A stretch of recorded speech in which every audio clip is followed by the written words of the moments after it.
J'ai besoin d'avoir ce sentiment de je fais quelque chose de bien et j'aime ce que je fais.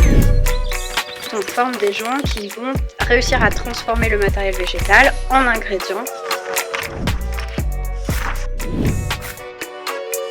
Claire Thibault-Desabre, vous êtes responsable pédagogique de la licence pro Econat. Est-ce que vous pouvez présenter la formation? Donc on forme des étudiants qui ont un bagage plutôt biologie, biotech ou chimie au métier de l'extraction végétale. C'est un ancien domaine mais qui monte beaucoup sur la préparation d'ingrédients naturels pour plusieurs domaines, la nutraceutique, tout ce qui est complément alimentaire, et puis aussi pharmaceutique avec les médicaments à base de plantes et la cosmétique.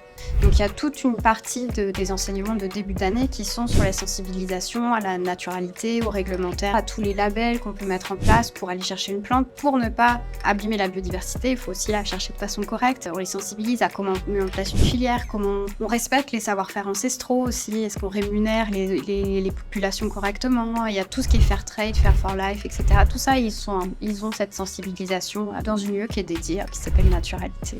En quoi est-ce avantageux de faire cette licence en apprentissage? Tout ce qui est production, du coup en plus gros format, voir le matériel que l'on utilise, la biomasse dans les champs, parce que j'ai pu directement aller voir les champs, parler avec les agriculteurs, parler avec les personnes qui sont en bioproduction, donc j'ai pu voir un panel que j'aurais pas forcément vu à l'université. En quoi cette formation répond-elle aux défis actuels de l'industrie pharmaceutique? En ce moment, on a une vraie problématique autour de l'environnement, du développement durable et de remplacer en fait pas mal d'ingrédients de matières premières qui sont pétrosourcées par des matières naturelles. On forme des gens qui vont réussir à transformer le matériel végétal en ingrédients qui sera ensuite utilisé dans les médicaments, dans les produits cosmétiques ou encore dans les compléments alimentaires. On ne les forme pas que à l'extraction.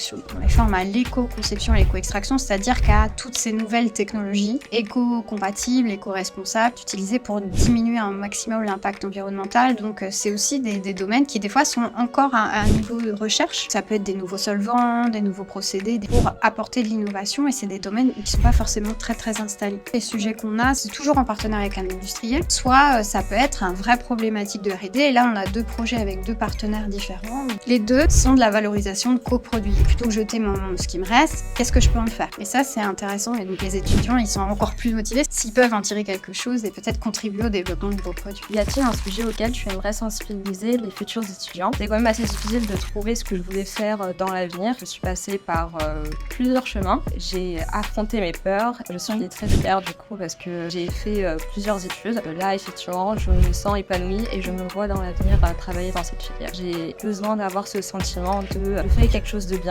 et j'aime ce que je fais. Les étudiants, quand je les ai eu en recrutement, ils étaient un peu perdus, j'en ai récupéré pas mal comme ça. Et en fait, à la fin de l'année, ils étaient tous hyper épanouis et ils avaient trouvé un métier dans lequel ils se sentaient bien. Ça nous touche beaucoup quand on s'investit pour eux et de se rendre compte que on les a aidés à trouver leur place. Donc, quelque part, on a amélioré à notre petit niveau la société.